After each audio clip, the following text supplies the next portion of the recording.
illustrations on it. So spot illustrations are everywhere in our culture, right? Tattoos, stickers, shirts, bumper stickers, brands on the back of things, mascots. So whatever your idea is, whatever kind of monster, whatever kind of ordinary activity, or even if you're just doing a different kind of spot illustration idea, your spot illustration has to be fully self-contained. So for inspirations, we have the past students, right? I also will show you the foundational art inspiration of my youth, because I went to school in Gilroy, California, the garlic capital of the world, a small farming town. When I was born there, it was, I think, even under 30,000 people.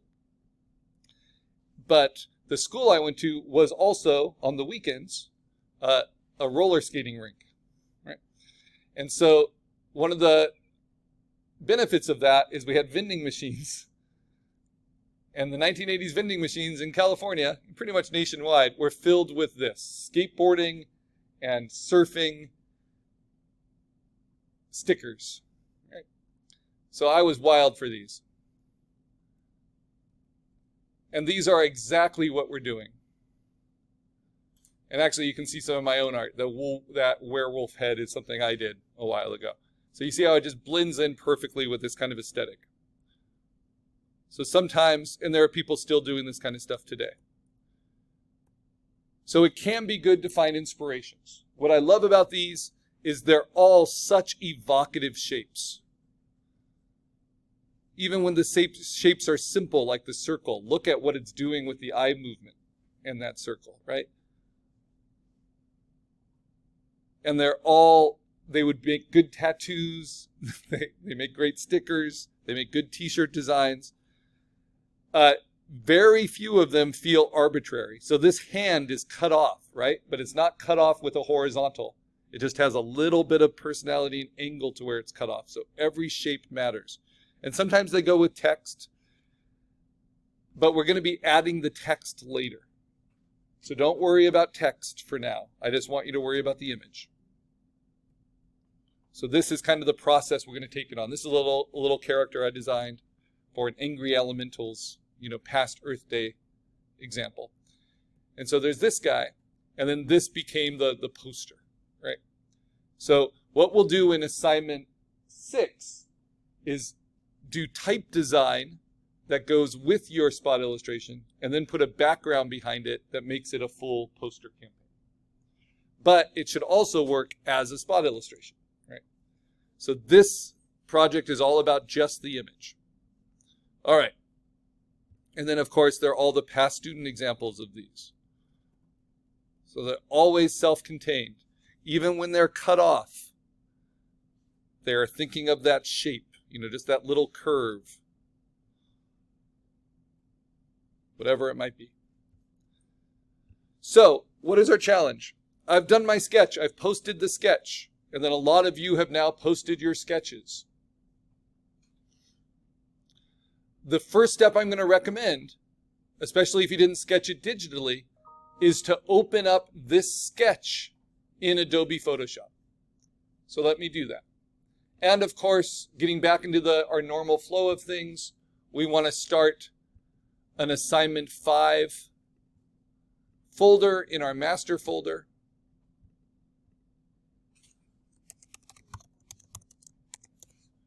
For those of you, having trouble locating your files for printing for the midterm critique, it's just a reminder of how important organization is of your work. And so what's the first thing that's going to go into this assignment 5 folder? It's going to be the first requirement of it, your sketch. Okay. So what I want you to do is to open that sketch with Adobe Photoshop and to have a tablet plugged in. Tablets are open at the back. And you plug them in just opposite to where your mouse is plugged in. There are 2 USB ports on your keyboard. One is for your mouse, one is for your tablet. All right, now we are going to use Photoshop to clean up our sketch, right? Because what we want to turn this into is clean line art, like this. like a coloring book. Now, you can see that sketch or that step in this animation here. This is by an artist I like out of Oregon named David Yoder. And talking about refined lines, so he does it as a pencil sketch, then he does it as a technical pen sketch, right? He inks it all physically, and then he actually carves it into a wood block. So all of that's very technical. What do his clients want? His clients then want him to turn that into a digital vector image, right? And he does it all through like hand manipulation to clean it up. And then the last one is the digital vector image. This comes after the wood block. So that's a lot of work. What we're going to do, though I really admire that kind of craft and that precision to the line, is we're going to take our sketch and we're going to turn it into clean vector line art. So we go from this into this. Now, how can we clean up our sketch a little bit or play with it before we digitally ink it? Because this will give us our map, just like our vector symbol sketch did. One thing I can do is I can go to image canvas size, and I can give myself more space to work. So I'm going to put this on like a big square. I'm going to grow it from the middle out with white. This gives me more space to kind of look at it and see what that shape is doing. Now, mine has this very strong horizontal here. And that's just kind of a part of my design. I want this very kind of clean linear movement. So I'm keeping that. But one thing to check with this is that your illustration isn't just arbitrarily cut off because it was the edge of what you drew it on, right? And so by extending the canvas size, you can now stretch it out even further. And one of those ways you can do that, like if I need to resolve this bottom in a different way, I might think, oh, what if I took this little arrow shape? I can use compositing to do this. Command J, duplicate, Command T to transform it, flip it vertical, right? Put it down, and then I'm going to set it to multiply mode so that it shows through, right? I can see, oh yeah, I kind of like that. And then what if I want to add to that sketch? I can use the brush tool, add a new layer. Basically, we can use the digital tools to amend our sketch, right? Notice when you have a guide, it will hurt the way your brush reacts because the brush will want to stick to the guide. So then I think, oh, is that a better shape? And then I can question. So what do you guys think?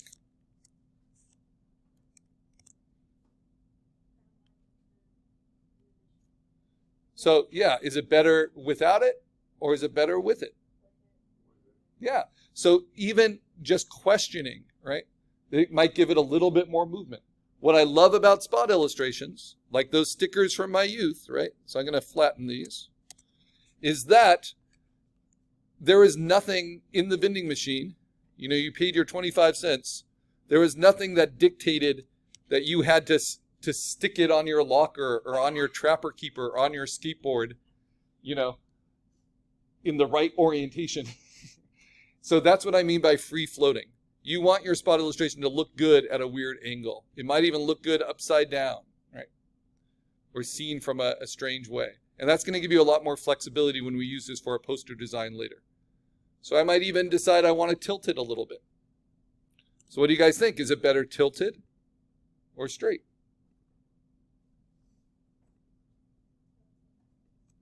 Yeah, if you like think of it on a t-shirt or something, right? And then I might think, oh, okay, I like it tilted. Maybe I want to add a little bit more to it. Maybe I want another little hook right here. No, that's too much. Maybe I want to put it right here, like the little barbs. So now not only is it showing kind of direction, it's like showing it's got its hooks into you, right? Like a hunting arrow Now, I'm going to stress, this does not need to be perfect. This sketch is just how we get started. So I'm going to go ahead and flatten this. Layer, flatten image.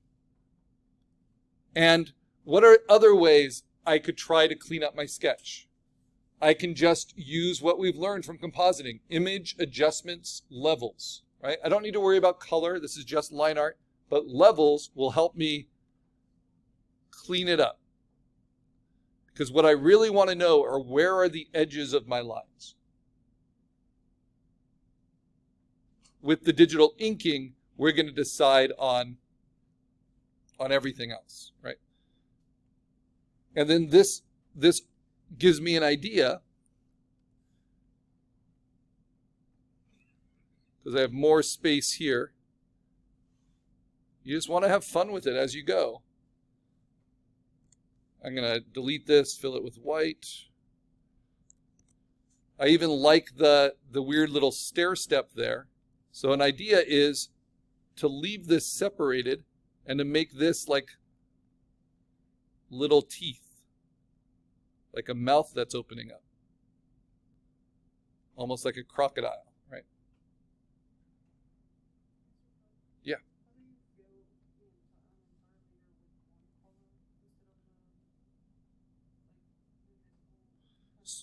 So you can use edit fill, and I fill it with white.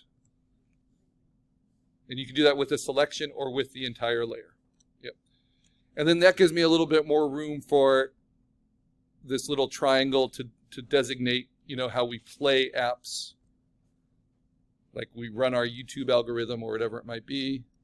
So I'm going to transform that, make it a little bit bigger. Move that down.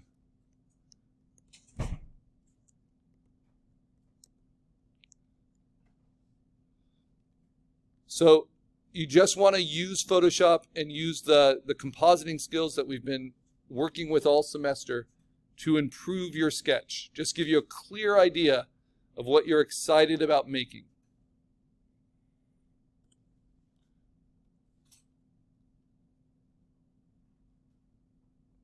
Whether you're doing it for a client or whether you're doing it for yourself, the challenge is always how to stay interested in what you're doing. Okay. I'm going to rotate that a little bit. So, yes, if it's your first time using the tablet, it is just like a mouse, except that the tablet surface is a rectangle that matches your screen. So if you hover, you don't touch the tablet, you hover over it, right? Like you hover over a notepad with your pencil. And in the upper right-hand corner, you'll see how your cursor's there. And in the bottom left-hand corner, you'll see how your cursor's there. And so they match each other. It's what's called a haptic interface. And it takes a little while for your brain to get used to it, that you're seeing it on the screen, but you're doing it down below. And people think this is a really, unique digital skill, but this is exactly the skill that my first grade teacher had to do when they used overhead projectors and we're doing like math equations on them to be projected on the board, right? Because they had to be, And that was a lot more difficult because sometimes they had to be backwards.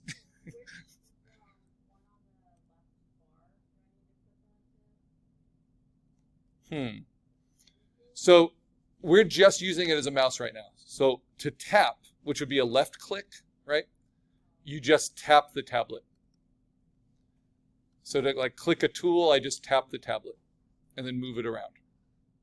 We're not going to use any of the buttons on the tablet. We're not going to use the button on the stylus. These are all programmable. They can be helpful. But instead, we're just going to use the tablet, and then when we want to double click, we double tap, and when we want to right click, we're just going to use our mouse. All right, we're going to keep it really, really simple. All right. So if I want to erase, right, I can paint with white instead of black. I have to be on the right layer. And I can keep refining my sketch.